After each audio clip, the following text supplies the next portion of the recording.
নমস্কার, দিনের বাছাই করা 5টি খবর নিয়ে হাজির আমি সায়ন্তিকা। আপনারা দেখছেন গ্রাম বাংলা। এই গরমে কন্টেনারের মধ্যে কিভাবে থাকবেন তারা, প্রশ্ন তুলছেন ভাগাড়ির ক্ষতিগ্রস্ত গৃহহীন বাসিন্দারাই। হাওড়ার বেলগাছিয়ায় ভাগাড়ির ধস নেমে বিপর্যস্ত ভেঙে যাওয়া বাড়ির বাসিন্দাদের থাকার জন্য নিয়ে আসা হলো লোহার কন্টেনার। খিদিরপুর থেকে ট্রেলারে করে 7টি কন্টেনার নিয়ে আসা হয় গতকাল রাতে। কন্টেনারটা আমাদের আবারও খুবই আমাদের মাননীয় মন্ত্রী প্রধানমন্ত্রী উনি নিজে উদ্যোগ নিয়ে যাতে মানুষ এখানে অসহায় না হয়ে পড়ে, উনি আমাদের 7টা কন্টেনারের ব্যবস্থা করে দিয়েছেন। তো সেই কন্টেনারগুলো আমরা ওখানে এনেছি এবং সেখানে যাদের বাড়ি খুব বেশি রকম ক্ষতিগ্রস্ত হয়েছে, মানে যাদের ধরুন একদম মাথার চাল চলে গেছে, সেই মানুষগুলোকে আমরা ওখানে, এটা আমাদের জেলা প্রশাসন থেকে দেখা হচ্ছে, ওনারা ওখানে লোক গিয়ে ওই মানে ওটা প্রপার হ্যাবিটেবল করে করে দিয়ে যায়, মানুষ থাকতে পারে সেরকম, লোকেরা ঠিকঠাক করে ফ্যামিলি ছেড়ে থাকতে পারে, সেই ব্যবস্থা তারা কন্টেনারগুলো ওখানে আপনারা দেখেছেন তো, ওখানে তো ওই বের পাশেই আছে, যেখানে ওই মাঠটা আছে ছাত্রবাদের মাঠের ওখানে, ওখানেই কন্টেনারগুলো আছে। সেখানে তো পাখা লাগানোর প্ল্যান আছে, ওখানে আলো লাগানো হবে, সেখানে জানলা করা হবে, ওগুলো তো ওরম থাকবে না আপনারা যেটা দেখছেন। মানে ওয়েল্ডার যাবে, ওয়েল্ডার দিয়ে লাইন কেটে মানে জানলা খোলা হবে। বললাম, কথাটা ওই ইউজ করলাম হ্যাবিটেবল করার জন্য। ওই জায়গাগুলোতে আমরা যে কাজটা করে সেটা করা হবে, সেটা জেলা প্রশাসন ওনারা করছে। কতদিনের জন্য ওখানে রাখবো? যতক্ষণ না তাদের একটা ঠিকঠাক আমরা সাপোর্ট দিতে পারছি বা তার জায়গা পাচ্ছি। বেলগাছিয়া ভাগাড়ে যেভাবে 50 থেকে বেশি পরিবার তাদের ঘর বাড়ি ভেঙেছে, তারা অসহায় অবস্থায় স্কুলের মধ্যে থাকার জন্য বাধ্য হয়েছে। আজকে শুনলাম নাকি 7খানা লোহার কন্টেনার নিয়ে আসা হয়েছে, সেটা ভাগাড়ের থেকে 1 কিলোমিটার দূরে কোনো জায়গায় সেই লোহার খাঁচার মধ্যে মানুষকে রাখা হবে। আমি বুঝতে পারছি না যে এই প্রশাসন এদের কিছু মানবিকতা আছে কি না। এত গরমকালে লোহা কন্টেনারের মধ্যে গরু ছাগলের মতন মানুষ থাকবে, এটা সম্ভব আছে? যিনি এই পরিকল্পনা করেছেন, আমি ওনার কাছে আশা করি যে উনি এই দুপুরবেলা একবার 2 ঘন্টার জন্য ওই কন্টেনারের মধ্যে থেকে একটু দেখান। আপনি কি ভেবেছেন মানুষকে? এই দেশে, এই রাজ্যে কি মানে মানুষের এতটুকু পাওনা আছে যে তাকে আপনি এই গরমকালে লোহা কন্টেনারের মধ্যে থাকার জন্য বাধ্য করবেন? এটা পূর্ণভাবে একটা অমানবিক প্রচেষ্টা আছে, এটাকে কোনো মতেই মেনে নেওয়া যাবে না। এই প্রশাসন মনে হচ্ছে তাড়াহুড়োতে মানুষের জীবনের সঙ্গে খেলা করছে। একেবারে এদের মধ্যে মানবিকতা শেষ। আমার ঘরে হঠাৎ করে এখন পাইপটা ফাটলো, না ভেঙে গেছে কি? হ্যাঁ পুরোটাই ভেঙে গেছে, মানে নিচ থেকে। তাহলে এখন কোথায় আছেন? আমরা এখানে ছিলাম, এখানেই আছি। কোথায়? ওই তাঁবুতে? হ্যাঁ প্লাস্টিকের এতে? হ্যাঁ। আচ্ছা, এবারে যে লোহার কন্টেনার আনা হয়েছে তাতে দরজা ফুটিয়ে জানলা করে দেওয়া হচ্ছে, হয়তো পাকা টাকা লাগানো হবে বলছে, তাতে রাখার ব্যবস্থা করা হচ্ছে আপাতত। কি বলবেন, কিভাবে দেখছেন? এইটা তো শুনেছি শুধু কন্টেনার আনা হয়েছে, ওর মধ্যে রাখা যাবে। কজন পরিবারকে রাখা হবে একটা কন্টেনারে, এটা আমাদের কাছে কোনো খবর নেই। একদিকে এত গরম, না বলছি যে 10 থেকে 15, ওখানে 12-15 জন ধরবে, কিন্তু কতজনকে রাখা হবে, কিভাবে রাখা হবে সেটা এখনো বলা হয়নি। আপনারা কি ভাবছেন, ওর মধ্যে থাকা সম্ভব হবে আপনাদের? এই গরমে কি করে সম্ভব? যদি পাখাও দেয়, পাখা আলো তো দেয়। পাকা আলো দিলেও বা হ্যাঁ এটা তো এই লোহা। কন্টেনারের মধ্যে থাকা যাবে, আমি সেটা বলছি। কিন্তু আজকে আমার কাছে ডিসি স্যার এসেছিলেন বলতে ওইখানে যাওয়ার জন্য। আমার ওনার সঙ্গে কথা হয়ে গেছে। আমাদের বাড়ির ছেলে, আমার বাড়ির বাচ্চারা পড়াশোনা করে।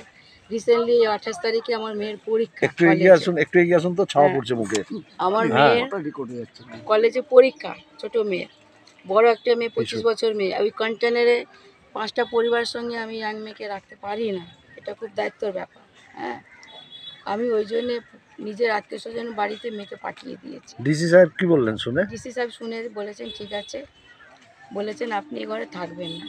হ্যাঁ, আমি থাকি না, সারাদিন এখানে থাকি। এটা আমার বাড়ির ডিসিশন। সারাদিন আমি বাড়িটা, নিজের ঘরটা দেখার জন্য আছি। আরে বুনতল, হ্যাঁ কথা রেকর্ডগুলো হয়ে যাচ্ছে না, থাকি এখানে। তারপর আমার সেফটির জন্য যেখানে একটু আমার ভালো আছে, ওইখানে আমি রাত্রিবেলা ঘুমোবার জন্য চলে যাই। রাত্রিবেলা আমার যা পরিবার আছে আমি নিজে প্রয়োজনের বাড়িতে পাঠিয়ে দিই। আপনারা কি ভিটে মাটি ছেড়ে ওইখানে কি থাকবেন যেখানে আপনাদেরকে শরীর নিয়ে যাওয়া হচ্ছে? আমি আপাতত আমার পরিবার আমি যেতে দেবো না, আমাদের বাচ্চা কাচ্চার অসুবিধা হবে।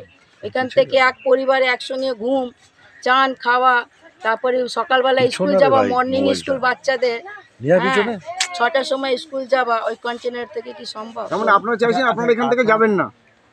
বলছি এটা থাকলেও গরমে থাকা যাবে না দাদা, একটা তো এমনি প্রতি গরম, তার মধ্যে লোহার কন্টেনার, ওতে থাকা যাবে? একটা এমনি তাপে তো প্লাস্টিকের নিচে বসে থাকতে পারছি না, কন্টেনার কি করে থাকতে পারবো লোহার কন্টেনার? ऑफिसर लोग सब घर घर में बोल के गए हैं कि रात में यहाँ पर आप लोग मत रहिएगा, खतरा है। अच्छा, तो हम लोग बोले कि ठीक है हम लोग नहीं रहेंगे, कहाँ पर रहेंगे हम लोग।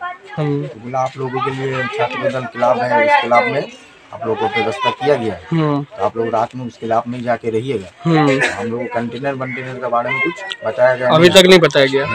अच्छा, कंटेनर के बारे में हम लोग कुछ मालूम नहीं है अभी, लेकिन कंटेनर के लिए बोल रहा जा रहा है, तो कंटेनर में हम लोग कैसे रह सकते हैं? उसमें तो वो तो माल उनका सामान रहता है, उसमें हम लोग गर्म में हम लोग कंटेनर में कैसे लोहा का, वो इसी लोहा है, ताप है, बहुत कुछ है, समस्या है, छोटा छोटा बच्चा है हम लोग का, उस कंटेनर में कैसा रहा जाए সেটা আমি জানি না, আমাকে বলা হয়েছে শুধু দরজা জানলা করবে।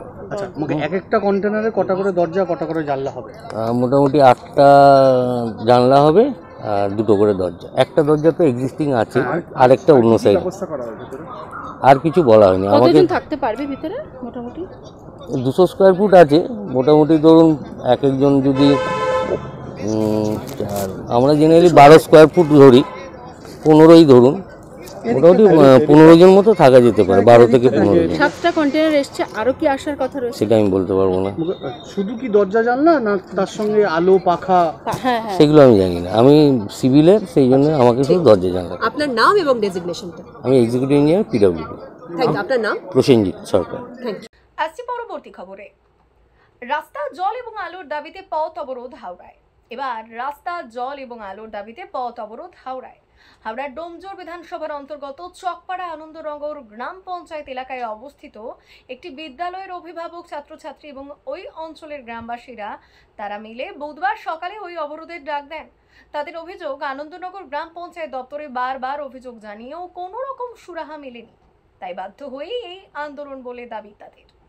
ভাই বোনেরা, খালি ছোট ভাই বোনেরা রাস্তায় পড়ে যায়, তারপর বর্ষার সময় এখানে অনেক জল জমে যায়, এর জন্য আমরা আসতে পারি না। স্কুলে দীর্ঘদিন ছুটি থাকে প্রাকৃতিক দুর্যোগের কারণে, এর জন্য আমরা স্কুলে আসতে পারি না। এখানের ভট্টনগরের অবস্থাও খুব খারাপ। অরিগ্ন দাস, ক্লাস 4। কোন স্কুল? Mother Mary school.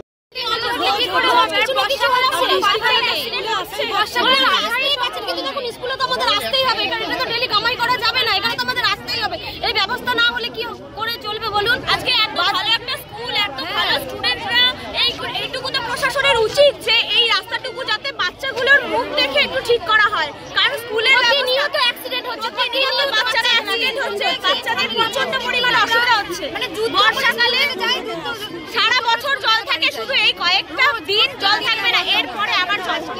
গ্রাম পঞ্চায়েত দিয়ে বলছি, ভট্টনগরের এইখানে আমাদের এখানে রাস্তাঘাট একদম ভালো নেই, ট্রেন ভালো নেই, আমাদের কলের কলও নেই, জলও পাই না। যার বলি সবাইকে বলি, সবাই আমাদেরকে বলে হবে হবে হবে। আমরা 20 মিনিট রাস্তায় গিয়ে জল বয়ে নিয়ে আসি।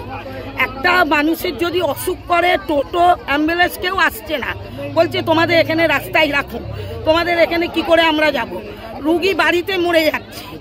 আমার স্বামী ঠ্যাং ভাঙা, উনি রাস্তা দিয়ে যেতে পারে না, এরকম অবস্থা। আর জল তো যার ঘরে বাচ্চা মানে ছেলে মেয়ে কেউ নেই, বুড়ো বুড়ি, তারা কলের জন্য জল পায় না, তাদের জল বিহনে তারা মরছে। আমরা দীর্ঘদিন বলে আসছি, কিন্তু এনারা কোনো গ্রাহ্য করছে না। এইখানে এই জায়গায় দাঁড়িয়ে লোকের ঘরে ঘরে জল দিয়ে দিচ্ছে। নাম হচ্ছে মাদার মেরি স্কুল। কি অসুবিধা? আমাদের স্কুলটা এই অঞ্চলে 35 বছর ধরে, ঠিক আছে। এবার আমরা বিগত 2 থেকে 3 বছর ধরে আমরা প্রশাসনকে এবং আমাদের এখানে যিনি পঞ্চায়েত প্রধান আছেন, ওনার কাছে, এটা আনন্দনগর গ্রাম পঞ্চায়েত, তো আমরা সেখানে পঞ্চায়েত প্রধানকে জানিয়েছি যে রাস্তার বেহাল অবস্থা, এবং কিছুদিন আগে আমাদের এখানে খবর আসলো যে রাস্তাটা হবে, কিন্তু আমরা খবর নিয়ে জানতে পারলাম যে এখানে নর্দমার একটা বড় সমস্যা।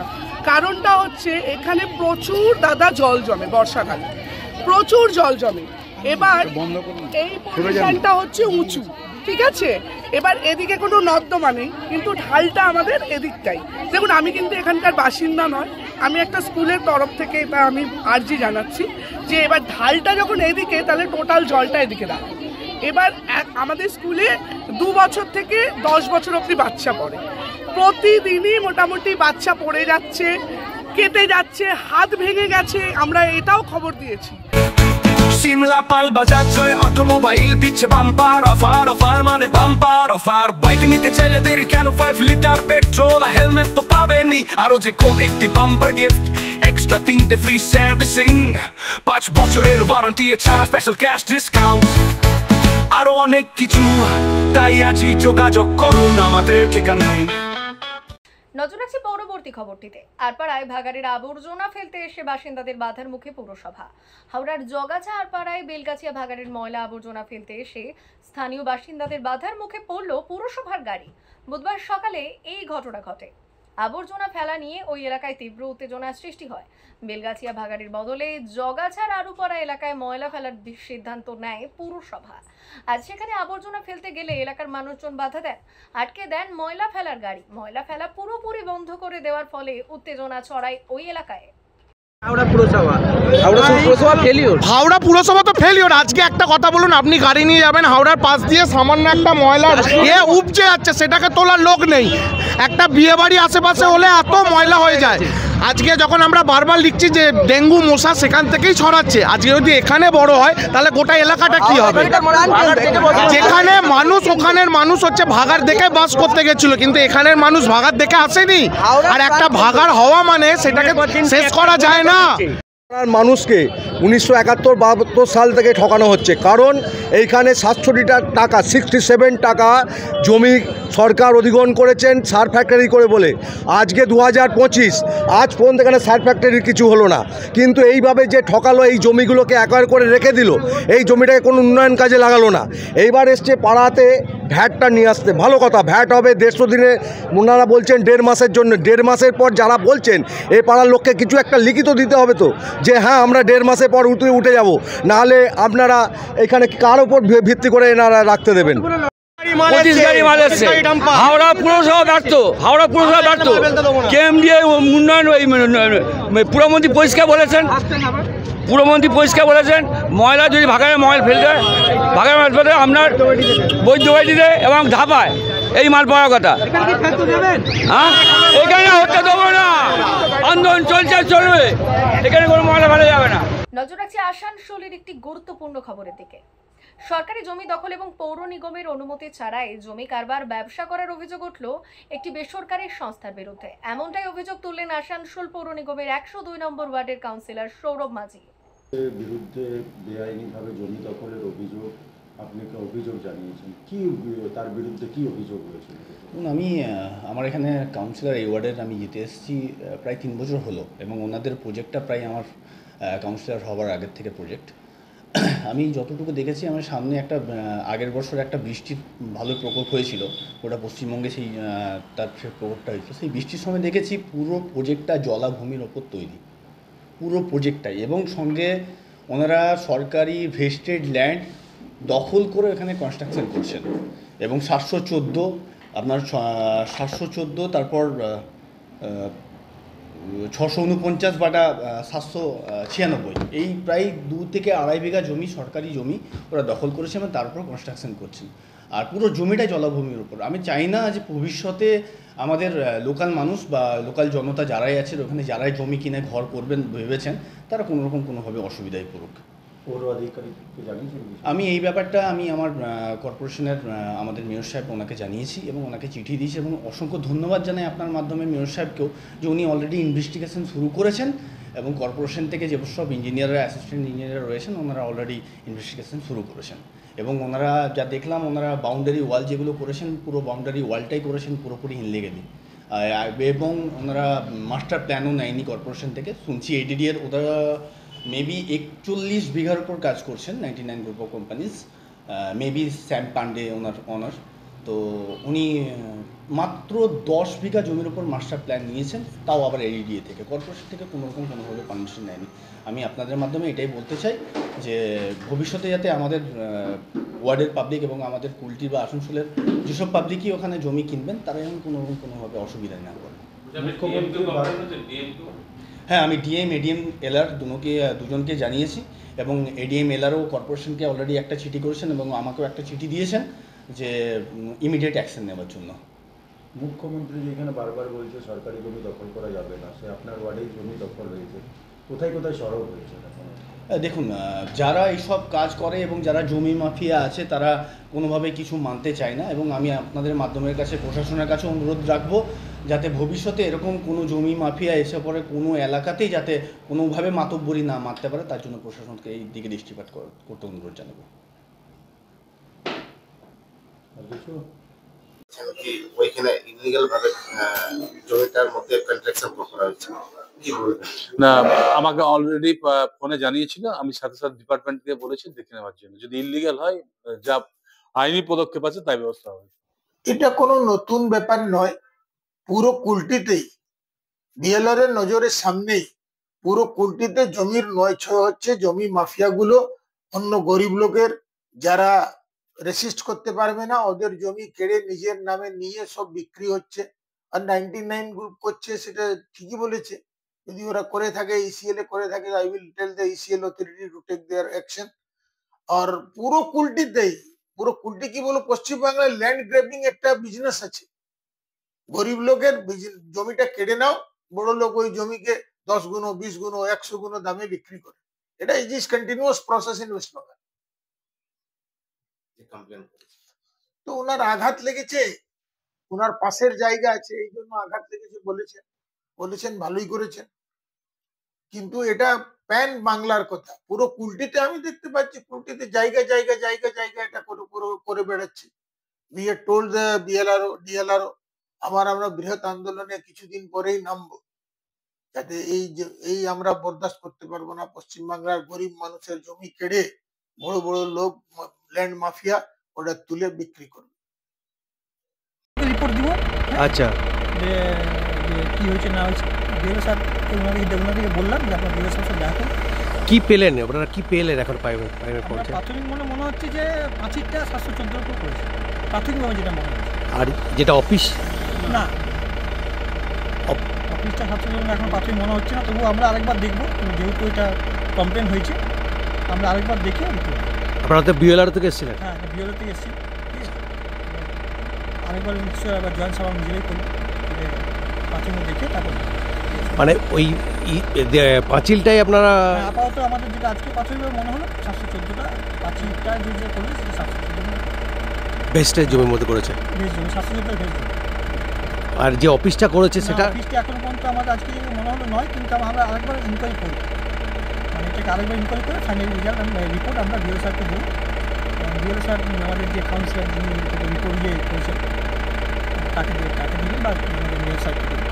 নজর রাখছি একেবারে অন্তিম খবরে। গ্রাম পঞ্চায়েত অফিসে ঘটেছিল চুরি, আর সেই চুরির তদন্তে ওই দিনের সিসিটিভি ফুটেজ প্রকাশ্যে আনার দাবিতে বাঁকুড়ার হেরাবাদ গ্রাম পঞ্চায়েতে বিক্ষোভ বিজেপি নিয়ে কোনো কথা আমি বলবো না, ওদের কথার উত্তর আমি দিব না। তার কারণ যাদের নিজেরই ভিত নেই তাদের উত্তর দেওয়ার জন্য আমি প্রস্তুত নই। আমি যেটা বলি সেটা হচ্ছে পঞ্চায়েতে যে কোনো দুষ্কৃতি সেখানে তালা ভাঙাভাঙি করেছে, পঞ্চায়েত সাথে সাথে প্রশাসনের দ্বারস্থ হয়েছে, পুলিশ প্রশাসন তদন্ত করছে, তারা সাথে সাথে গেছে, এফআইআর করা হয়েছে। এরপর যা কথা বলবে পুলিশ প্রশাসন কথা বলবে, কি গেছে না গেছে সেখানে কিন্তু তদন্তর ভার পুলিশ প্রশাসনের। কারণ বিজেপি কি বলল, বিজেপি কোথায় কার বিরুদ্ধে অভিযোগ করলো তাতে আমাদের কিছু যায় আসে না। কারণ যদি কোনো দোষী সাব্যস্ত হয়, কোনো খাতাপত্র না থাকে বা না থাকে, সেটা প্রশাসনের লোক আছে, তারা বুঝবে, সেখানে পঞ্চায়েতের কোনো ব্যাপার না, পঞ্চায়েত প্রধানের কোনো ব্যাপার না। কিন্তু তারা বলছে এই মার্চ এন্ডিং মাস, এই সময় চুরি কি কখনো মার্চ এন্ডিংয়ে হয় না? কোনো দুষ্কৃতীরা শুধু ওই সব দেখে কাজ করে? তারা পঞ্চায়েতের পঞ্চায়েতকে খারাপ জায়গায় নিয়ে যাওয়ার জন্য এটা সুপরিকল্পিত একটা চক্রান্ত বলে আমার মনে হয়। দাদা কি শুনলেন এখানে কি হয়েছে পঞ্চায়েতে?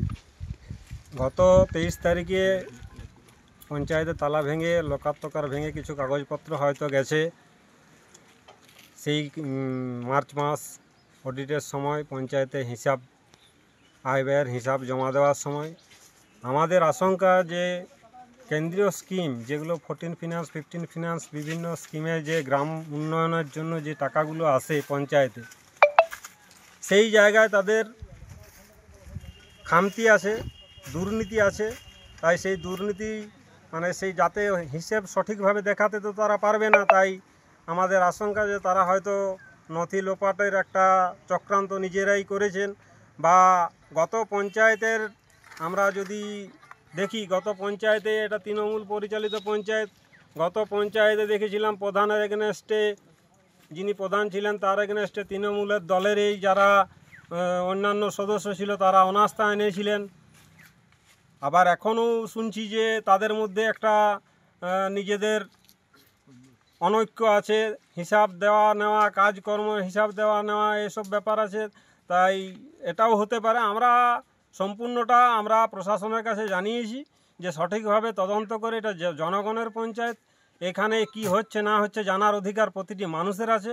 আমরা জানতে চাই যে এই জায়গায় সঠিক কি হয়েছে তা আমাদেরকে সঠিকভাবে আগামী 7 দিনের মধ্যে আমাদেরকে জানাতে হবে। যদি না জানাতে পারেন ওনারা, আমরা ভারতীয় জনতা পার্টির পক্ষ থেকে আমরা আগামী দিনে এই বিষয়টাকে কেন্দ্র করে আবার বিভিন্ন আন্দোলন কর্মসূচি নেওয়ার আমরা চিন্তা ভাবনা নিচ্ছি। এবং এই ঘটনার সাথে যারা জড়িত তারা যতক্ষণ না পর্যন্ত গ্রেপ্তার হচ্ছে বা তাদের বিরুদ্ধে যতক্ষণ না দৃষ্টান্তমূলক ব্যবস্থা প্রশাসন থেকে নিচ্ছে, ততক্ষণ পর্যন্ত আমাদের এই আন্দোলন জারি থাকবে জনগণের স্বার্থে। আপনারা কি আশঙ্কা করছেন? আমরা আশঙ্কা করছি, ধরুন সবথেকে গুরুত্বপূর্ণ মানুষের জীবনে সবথেকে গুরুত্বপূর্ণ জিনিস হচ্ছে নথি। এখানে সোনা দানা টাকা পয়সার থেকেও সবথেকে বড় জিনিস হচ্ছে কাগজ। এবং আমাদের আশঙ্কা গুরুত্বপূর্ণ কিছু কাগজ হয়তো এই জায়গা থেকে চুরি হয়ে গেছে বা লোপাট হয়ে গেছে। তারা এখানে তো আর পঞ্চায়েতে কোনো সোনা দানা টাকা পয়সা থাকে না, এখানে শুধুমাত্র সরকারি নথি থাকে জনগণের। এবং জনগণের জন্য যে টাকাগুলো সরকার থেকে আসে সেই টাকাগুলোর হিসাব নিকাশ হিসাবের কাগজপত্র থাকে। এবং আমাদের আশঙ্কা যে সেই জায়গায় কোথাও একটা খামতি আছে। তাই প্রশাসনের কাছে আমরা জানিয়েছি যে আমাদেরকে সন্তোষজনক উত্তর আমাদেরকে দিতে হবে, জনগণের সামনে সন্তোষজনক উত্তর তুলে ধরতে হবে যে কি বাস্তবে ঘটেছে। যতক্ষণ না আমরা তা জানতে পারছি আমাদের আন্দোলন জারি থাকবে। দাদা আজকে কিসের দাবিতে আপনাদের এই বিক্ষোভ? দেখুন, 23 তারিখে 23/3/2025 তারিখে রাত্রের বেলায় এই হিড়বান গ্রাম পঞ্চায়েতে আমরা খবর পাই যে সামনে তালা ভেঙে এবং গেট ভেঙে লকার পর্যন্ত ভাঙা হয়েছে। এখনও পর্যন্ত তার কোনো তদন্ত নেই। আমরা তার জন্য হিড়বান ব্লক এবং সামগ্রী জনসাধারণের জন্য আজ আমরা পঞ্চায়েতের প্রধানের সামনে স্মারকলিপি দিতে এসেছি, যাতে সিসি ক্যামেরা আমরা জনসাধারণের মাধ্যমে দেখাই কে ভেঙেছে। এবং যে নথি আমরা জানি এই মার্চ মাস মানে এটা অডিটের সময়, এই মার্চ মাসে চাবি ভাঙা হয়েছে এবং যে আলমারির থেকে নথি চুরি হয়েছে সেটাও জনসাধারণের সামনে তা তুলে ধরতে হবে। আমরা এই বিষয়ে প্রধান সাহেবের খানকে লিখিতভাবে আকারে জানাই এবং আমরা এটায় বিডিও সাহেব ওসি ম্যাডামকেও তার বিষয়ে আমরা একটা কপি দেব এবং ঊর্ধ্বতম নেতৃত্বকে এই বিষয়ে জানিয়েছি। এটা আমাদের হবে কেন তার আমার তদন্ত চাই। আপনারা কি সন্দেহ করছেন? আমরা সন্দেহ করছি সামনে অডিট এবং এদের যেভাবে গোষ্ঠী কোন্দল আছে এবং মনে হয় যে হিসাব দিতে পারবে না, তার মাধ্যমে এরা চুরি করাইছে নিজেরা। সন্দেহ আমাদের, এটা পরিষ্কার সন্দেহ। প্রধান কি বললেন কি চুরি গিয়েছে? প্রধান এখনো বললো আমরা এখনো পর্যন্ত যে আলমারি কি নথি চুরি গেছে কি না গেছে আমরা এখনো বুঝতে পারছি না। এবং বলছে যে আমাদের সিসি ক্যামেরা নাকি খারাপ আছে। এটা হয় নাকি একটা পঞ্চায়েতে? আপনারা কি চাইছেন? আমরা চাইছি সঠিক তদন্ত করে যারা ভেঙেছে এবং তাদের যেন শাস্তি হয় অযথা কাউকে বিভ্রান্তি করা চলবে না, এটাই আমরা প্রধান সাহেবের এখানে চাইছি। আপনার নাম? আমার নাম অতুল হালদার, রানীবাঁধ 5 হিড়বাঁধ মণ্ডল বিজেপির সভাপতি। দিনের বাছাই করে 5টি খবর নিয়ে হাজির থাকবো আমি, আর সঙ্গে থাকবেন আপনারা।